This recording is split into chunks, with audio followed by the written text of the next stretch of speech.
Okay, let's get started with today's webinar. We hope and plan to reward your commitment to being part of this webinar with some insights that will serve to arm you and your organizations as it relates to your go-forward plans around software testing.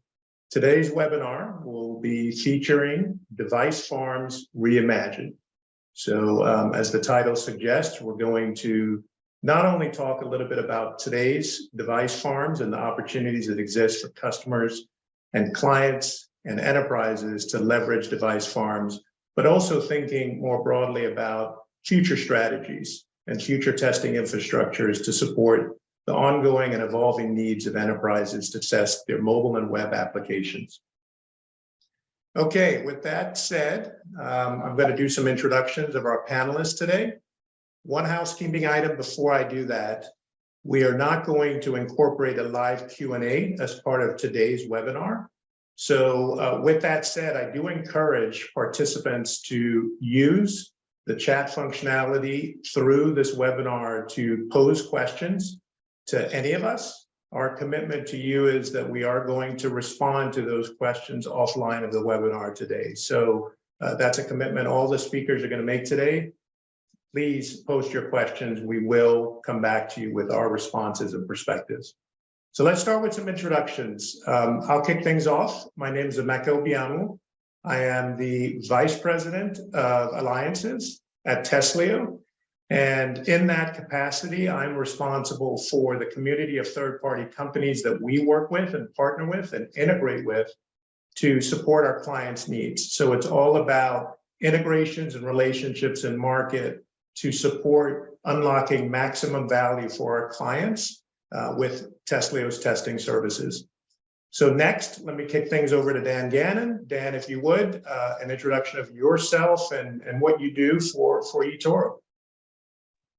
Hi, thanks, Emeka. So I've been head of quality in eToro for the last approximately 3 and something years. And before that, leading the quality in the core domain, which is the trading part. Grew up in the industry of intelligence in the IDF. Made my way there and still in eToro. Thank you, Dan. So let's go next over to you, Summer. If you can just do a quick intro of yourself and what you do for Testlio. Absolutely. Thanks, Emeka. So Summer Weisberg, I'm the Chief Client Officer for Testlio. So that means I'm charged with services delivery and making sure all our clients get the value they expect from the delivery of our testing services. But it's been about a 20-year journey for me to get here. Started my career early when software was still developed in a waterfall method and testing meant you did it 4 times a year. And hoped that everything went well for a big corporate release. But since then, I've spent the last decade more in consulting, both in professional services and customer success, all focused on continuous integration, continuous delivery, and a lot of continuous testing before I led me back to Testlio, where I came back home, as I call it, to really focus on software quality. So thanks, Emeka. Thank you, Summer. Okay, Marcus, bring us home. I suspect you've got the longest tenure in software testing. I believe that to be true, but you can confirm it with your introduction. Maybe I started in 2001 with software testing, but I was in video games for 7 years before that. So overall tenure might be it's been a while. It's been a crazy journey. 21 years in testing now. Starting with SOAP and REST APIs and covering that transition back when, as Summer says, we didn't test all that often. We just did it deeply, and it was a huge bottleneck and a giant pain. And somewhere along the way, I got involved with the Selenium project and Selenium conference planning and stuff like that, and watched the tool and the industry evolve. And 4 years ago, 3 days from now, in fact, will be my 4th anniversary at Sauce Labs. I came here when it was still hosting their own data centers, and I've helped guide the transformation to this shift left, shift right DevOps test toolchain that we've got right now, as well as a modernization of the cloud and everything. So I'm proud to be here, and I'm very happy that I could join you on this webinar today. All right. Thanks to all three of you for giving us a little bit of insight into your background and current roles. So let me provide for the audience today a little bit of structure around the discussion. This is very much intended to be a roundtable discussion. So we'll have less slides and more talking, which I always appreciate and think is a good thing. But we do need to have some form of structure for the discussion. And what we're going to do is kind of break it up into three parts. So no discussion around device farms is appropriate without first level setting on coverage, right? Most people equate, I need testing infrastructure to test, and I test because I'm trying to address coverage when it comes to what I should be testing, what devices should I be testing on, and so forth. The second part of the discussion will get into introducing two constructs, device clouds and device crowds. We'll talk a little bit about the difference between the two as foundational components for the modern testing infrastructure and the modern testing architecture. And then we'll bring it home with what the title of the webinar today kind of teases and foreshadows, which is thinking more dynamically about the opportunity to leverage device clouds and device crowds to not only address the needs of today, but to become more nimble when it comes to addressing the evolving needs that every enterprise software team is dealing with and facing today. So we'll kind of follow that sequence roughly for the discussion today. Okay, so let's start with part A. So part A in that is defining coverage. You see depicted on this slide really a prompt for the discussion today, which is the notion of, I'll first kind of cover this picture and what it represents, and we'll get into a discussion in and around it. But what you're looking at here is device types represented on the left-hand side, which is typically the way we think about coverage. On the right-hand side is the different types of testing that a particular software organization, software team might need to do to address the efficacy of their application. So with that said, and that is the backdrop, let me start with you, Marcus. If you can just talk to the construct of coverage and how you think about it. You spend a lot of time in your role as a technology strategist consulting with, having conversations with a broad range of clients. Talk a little bit about how you think about coverage and the nature of those conversations you have with those clients. Yeah, sure. I mean, it could be a whole webinar topic on its own, probably, easily. So I think I'll start with just saying that for the very long time, since I've been in the industry, there's been this notion of let's run tests, let's measure coverage, let's see what we covered, and then figure out what gaps we need to fill in coverage. And I think that now we've moved into an age where not only is that inefficient, but I think it might well be impossible. The explosion of variability in today's software, as well as the explosion of microservices, the proliferation of different technologies, the different languages and teams that are used to make a modern stack of software, make it effectively impossible to say, I can give you 100% coverage.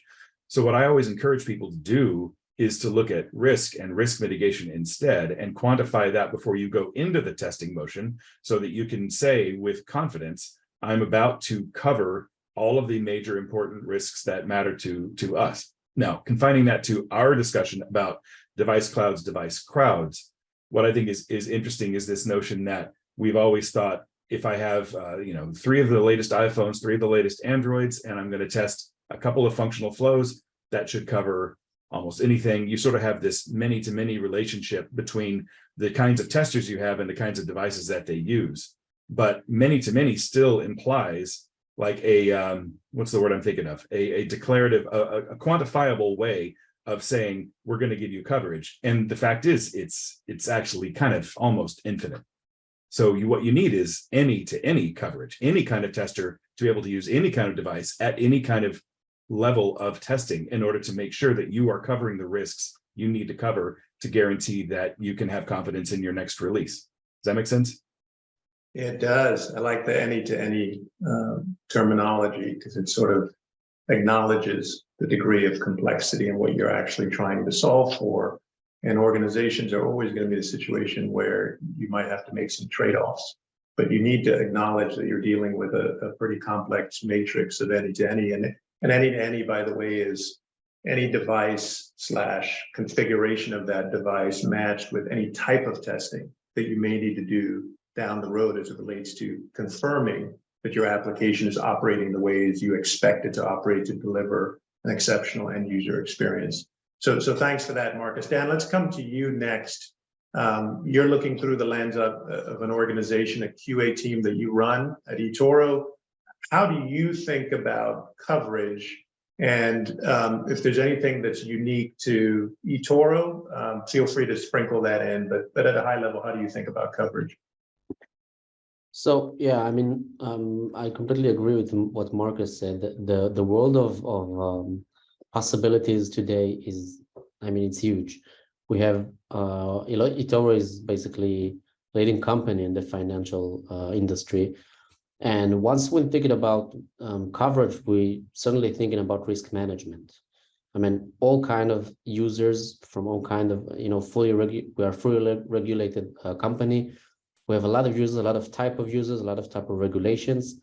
And in the trading world, you need to be at a place where you can test all this kind of very different data and putting it on the layer of the device type. And of course, what is the testing type, the location, geographical location. And I can go further and further into specific bank accounts or specific mean of payment. So it's huge, and the many-to-many approach is really good. But once you're taking it into the financial space, you need to remember that you must be focused on first. The one thing is that we're basically keeping money to our clients, and saying that you need to be very, very precise on your risk management towards your testing strategies. So we see it in every project, in every big project or small project, it doesn't matter. This is always comes first. And this is why we have this broad view of possibilities, and the risk management is something that is really, in our bread and butter when we're developing and testing. And also when you're talking about coverage, you need to talk about how you adapt quickly to change.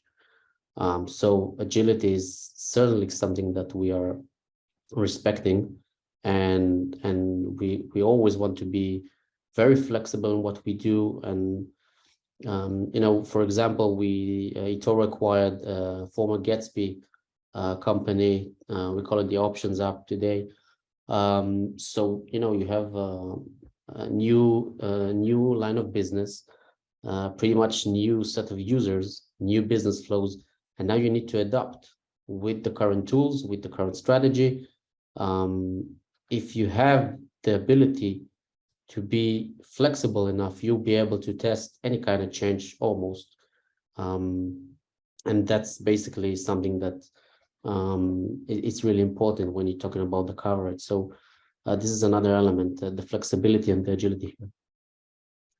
Yeah, so very interesting. Thanks for that. And you're giving us both a broad-based view as well as a view that's specific to financial services. And I'm sort of envisioning this triangle of there's coverage, and we define that as sort of any-to-any, which Marcus kind of put a pin in.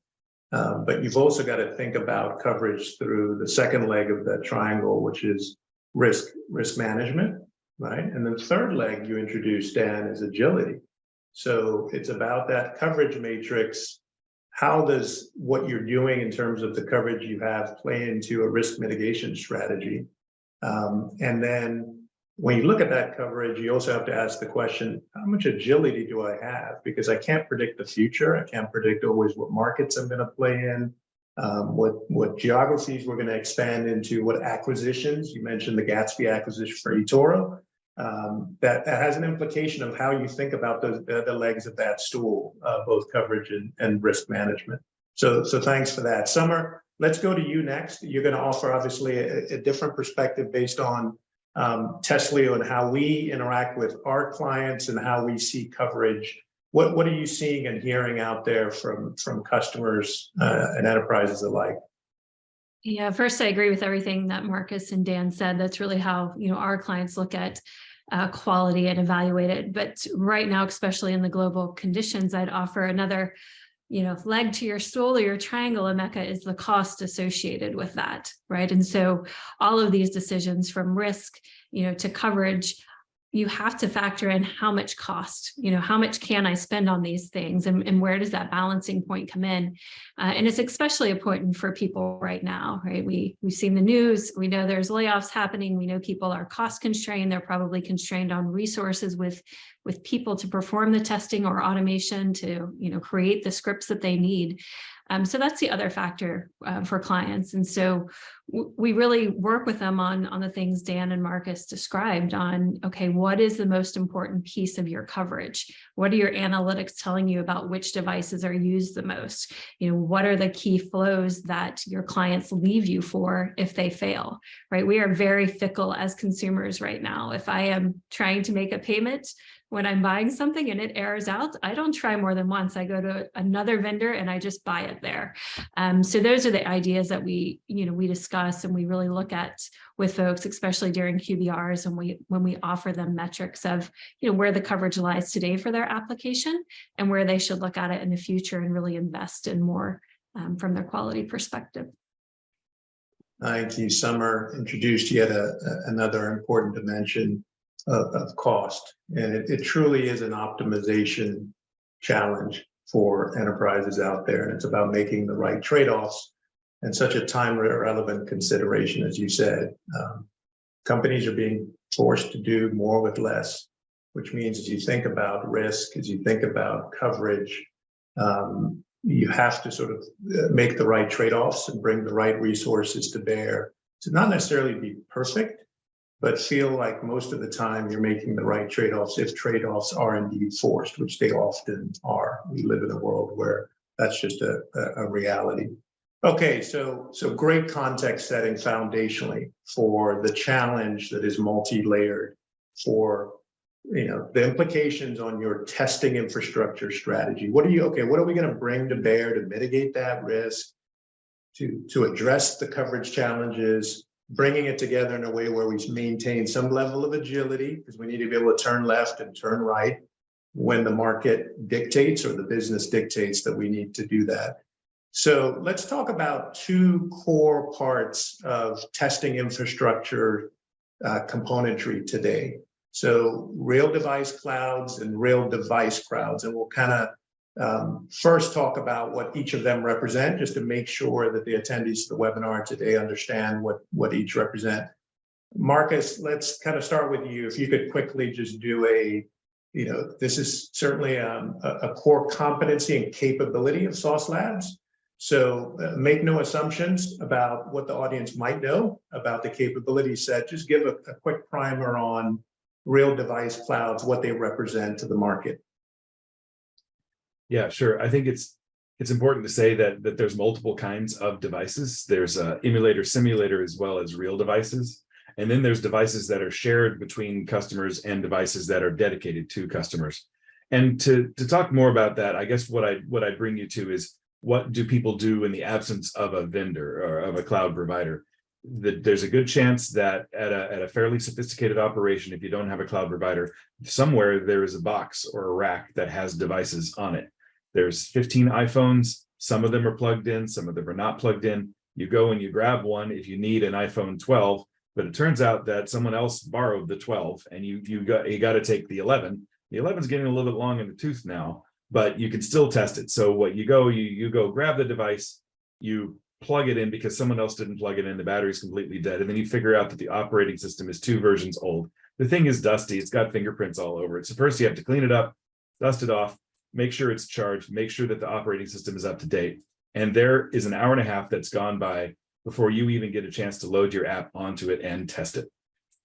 So what we've done is we have done all that painful stuff for you in the real device cloud. Any cloud vendor has done the same thing, where there's essentially a room full of these devices that are all hooked up to cables, all being looked at, all being monitored and managed, and the software infrastructure that it takes to create that kind of scale is completely underestimated by most people when they think, oh, I can just do this myself. There's no way I need to pay someone else to do it.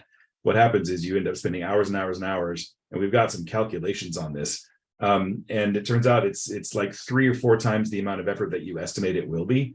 And also it's time you've spent working on this stuff without having even the slightest bit of attention paid to your own business. So what we try to do is provide you that service to save you both time and money, and try to give you the ability to choose any kind of device with any kind of operating system version at any time on demand.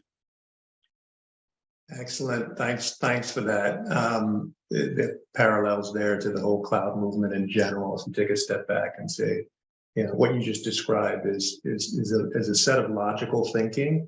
That's the same reason why people aren't building data centers anymore, right? There's this thing called cloud infrastructure that can be leveraged in the utility model, much more speed to market on new applications, on scaling applications, and so forth. So that paradigm certainly applies to real device clouds. Dan, if you would you guys are leveraging a device cloud. Can you just give the audience a purview into what are you using it for? What purpose does it serve?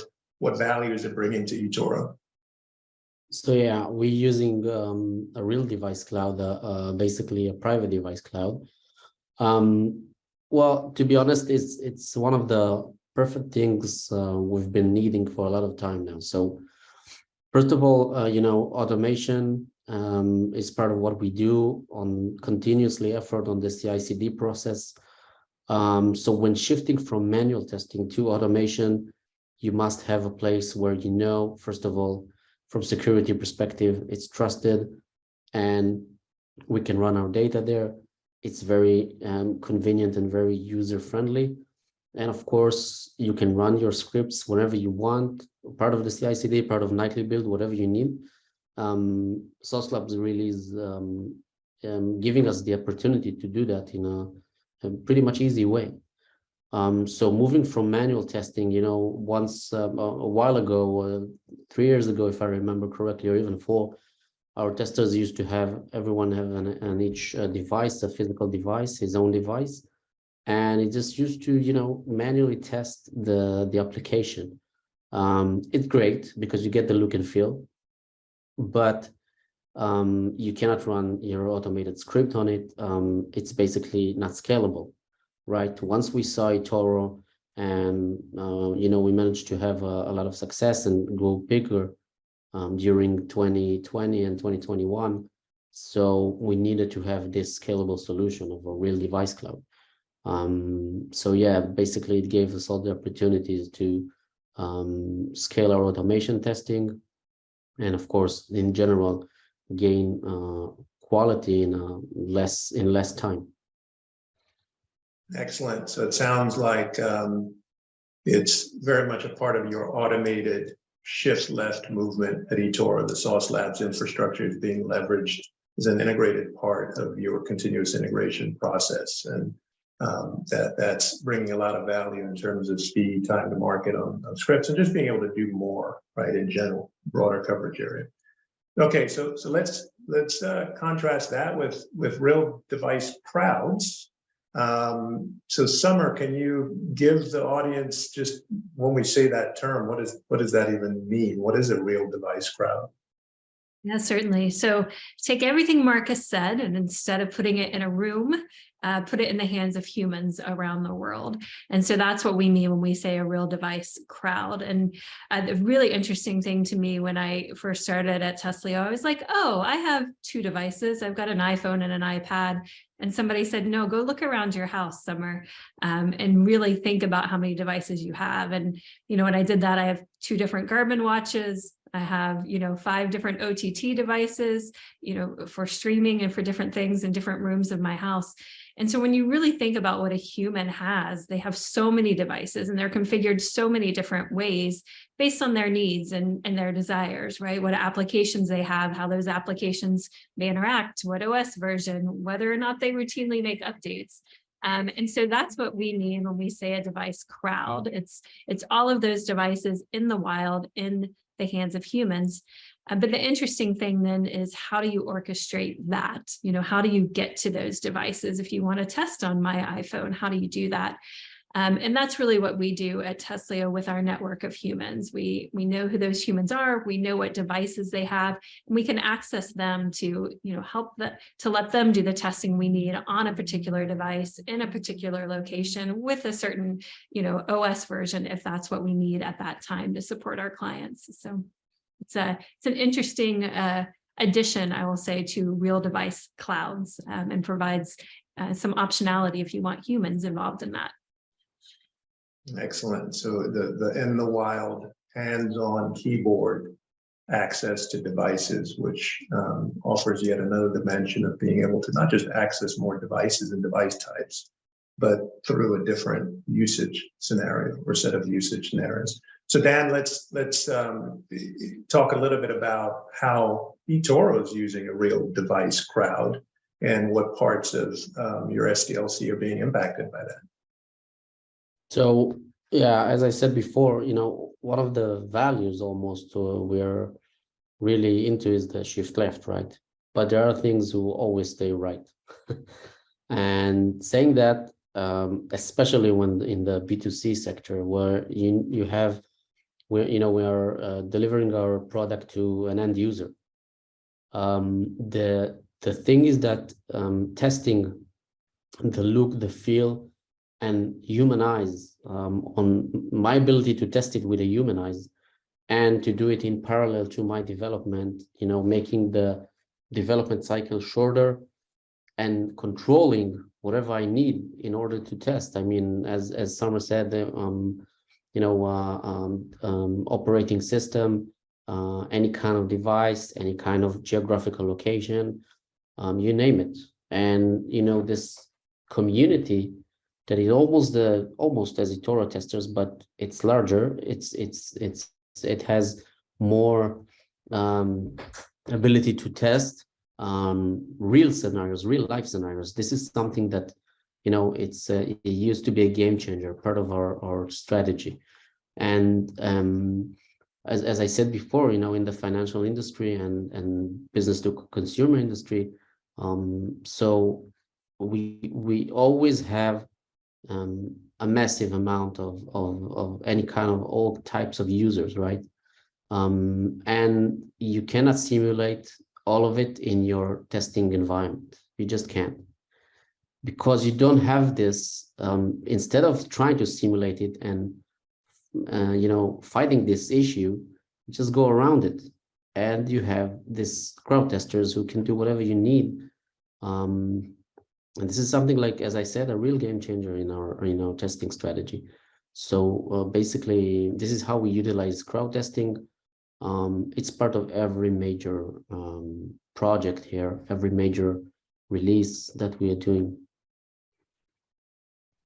Yeah, so thanks for that, Dan. And it's there's a level of also pragmatism to what you're describing, which really goes back to what we talked about earlier. Like, let's acknowledge that it's a multi-layered set of challenges associated with risk management, coverage, agility, how you deal with a limited and fixed budget that you have to work within.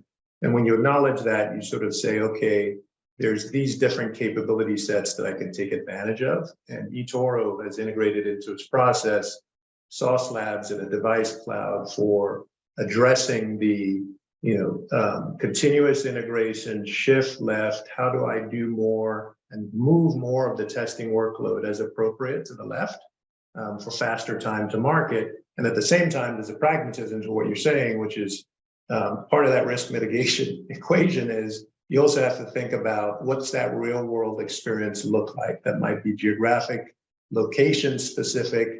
And the word I keep coming back to is optimization, right? You're viewing it as an optimization problem across the full life cycle of what it means to release high quality, impactful software in market. So this is coming together in that regard. Now, we talked shift left and shift right, and both of these assets being available. And certainly eToro would advocate for the fact that they're both required ingredients to an overall testing strategy from an infrastructure perspective. Let's now take things a step further and bring it home with a discussion around the potential and prospects for interplay between device clouds and device crowds, and offer the audience some forward thinking about the opportunities that exist, and not just leverage both to optimize the overall equation, but to intertwine them in more interesting ways that further optimizes this inherent multi-layer challenge. Summer, if I can start with you and kind of have you offer up a perspective on opportunities for enterprises to combine these worlds in more intelligent ways. Absolutely. And first, I love when I hear people like Dan, who's a practitioner, embracing both shift left and shift right, because for so long there were these camps forming like 100% automation, everything's got to be automated, and you just left the essence of the human out of that scenario when you did it. And that's what we really believe at Testlio, is it's really important to automate. Absolutely, high pass rate regression, please automate that. But there is still a human element that's really important, especially when you're dealing with consumers who, again, are fickle and will leave you really quickly if they don't enjoy the experience of your application. So I'm happy that I think more people are understanding that and coming to that realization, and aren't trying to automate everything just because they can. And that's also the reason earlier this year Testlio introduced what we call fused testing. It's really about how do you marry these two? How do you take the insights and the information, the efficiencies that you gain from shifting left and automating, and also take the insights you get from humans and look holistically at your quality and make decisions that way. How can you fuse those results? And you can do that in a variety of ways, right? You can, be more efficient. If, let's say, you have an automation script that fails, right? You have a flaky test, then it's about using humans to continue your cycle, right? Instead of waiting to fix automation, quickly bring in a human to go forward and carry that on. So that's one way. But then again, another way is you may just have two parallel flows. You're automating some tests and you're manually running other tests to get those human insights. And then you get the results at the end where you can make decisions and really intelligent decisions about, should you move forward with this release? What is the risk, back to earlier conversations of doing so. So fuse testing is really, what we think is next at Testlio. We're working with our clients in this regard to really bring the best of both of these worlds together from a shift left and a shift right perspective.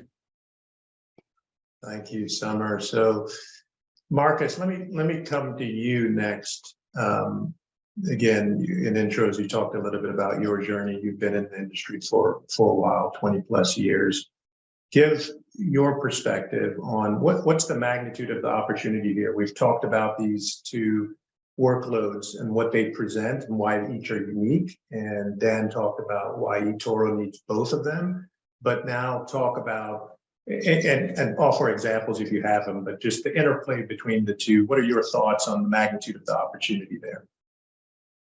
Well, I starting off with, I couldn't agree more with Summer. And as I came into the industry, I got involved in testing the way I think a lot of people do, which is kind of incidentally, almost on accident. That's a story for most people. That they, it's hard to imagine someone who's 10 years old being asked what they want to do when they grow up. I want to do testing. But as you get into it, if you have, the knack for it, you learn that it is a craft every bit as much as, being a carpenter or being a feature software developer. And so as an automation professional, I never took my eye off the idea that the human simply can't or shouldn't be replaced. And that honestly shouldn't even be our ambition.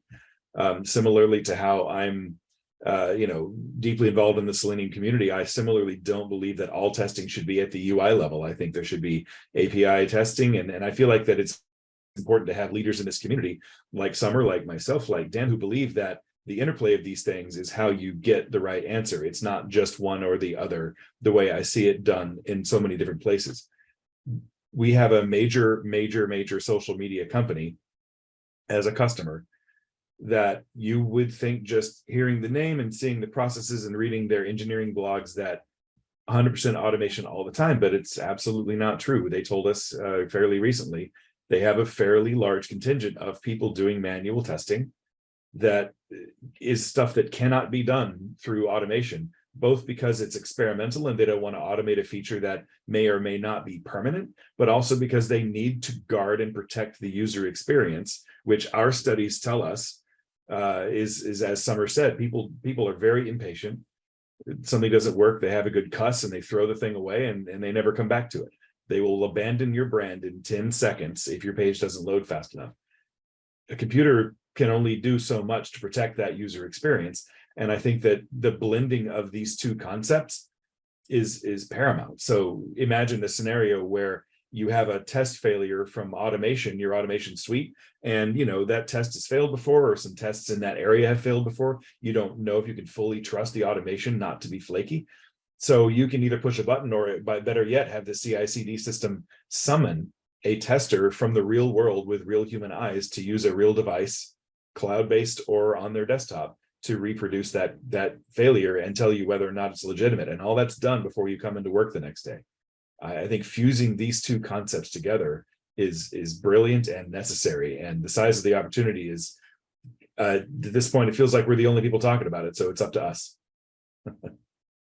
Awesome. Yeah, awesome insights. And the signal potential is there for signals between these two workloads, so that the handoffs drive efficiency in both directions, right? Because you can have it happening in both directions. The example you gave of actioning something that comes out of an automation result set, the reverse is, I imagine, is also true, which is the opportunity to get signals of what's happening in the wild from crowd device infrastructures, and then saying, okay, what does that inform about what I want to then test from an automated standpoint? And what are the opportunities to shift some of those things left as appropriate, right?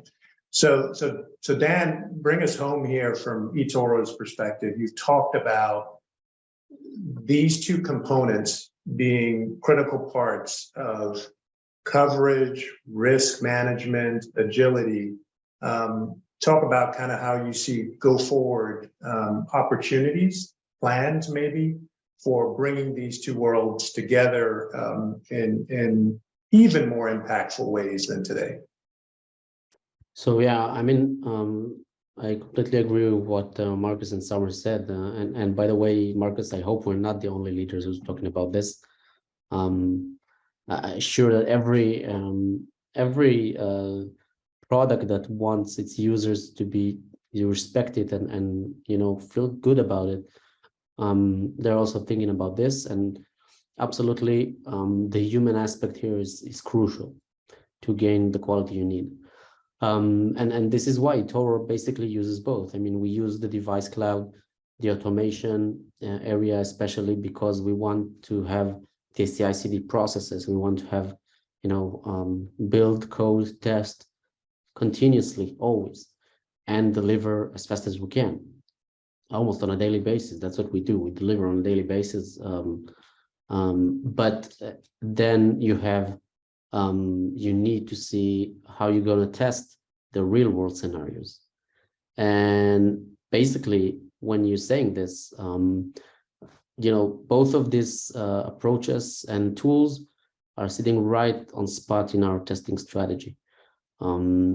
So yeah, it comes, both of them are 1 + 1 = 3, in my opinion. Take a look at when I'm overviewing this and thinking about how we connect them. So we see it, as a process, it's evolving, and we do see it more and more.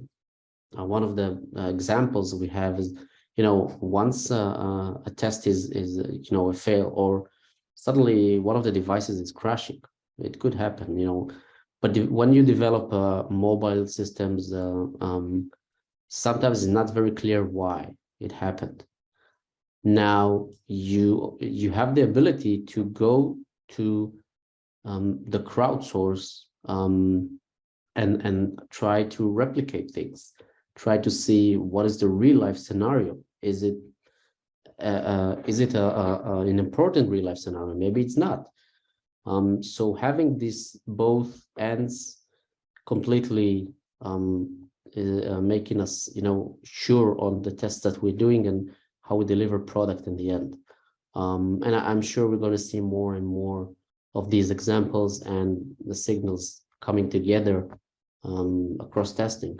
There's always going to be the automation part, but there's always going to be, at least on the B2C sector, there's always going to be the human part, and both of them are crucial. Excellent. And I love the example you gave also, which also introduces another value proposition between these two solution areas, which is this notion of an issue identified in automation, and then understanding the impact, which to me comes back to your risk word, Dan, right? Because that's really what it means, right? Is what is the impact to the user experience? What is my risk that I am taking on if I don't address that original signal that emanated from the Sauce Labs environment by telling us, hey, look, this is a test that failed. And being able to then quickly say, okay, let me take that signal, let me put it in the hands of in the wild, and I may even try some different combinations in the wild. That then gives you an even clearer risk signal from which you can act. How important is that then? What sprint should it fit into? Because you're always dealing with a certain amount of capacity, making decisions about what fits into what sprint. So I like that example as well, not just about making each of the systems smarter, but just improving the overall signal to noise ratio associated with test results in both directions. Okay, so I want to say thank you. Thank you again to our audience today for participating. We very much appreciate the time spent. As a reminder to what I said earlier, I've cleared this with the panelists today. We are going to respond to any questions that were submitted. So we've made that commitment that feel free to direct any of the questions to specific persons on the panel, and we will close the loop and come back to you. That's a commitment that we're making. I also want to certainly say thank you to the panelists today. Thank you, Dan, for sharing some real world, perspectives that are in flight that you're dealing with, and how you think about things like coverage and risk management. Summer, likewise, breadth of wealth you're bringing from the customer base. Marcus, thank you as well. Your tenure in the industry certainly came through today, in offering perspectives of not just point in time where we are, but the journey that we've been on as an industry as well. So thanks again for time spent. Thanks to our panelists, and we hope to see you again in a future discussion. Take care, everyone.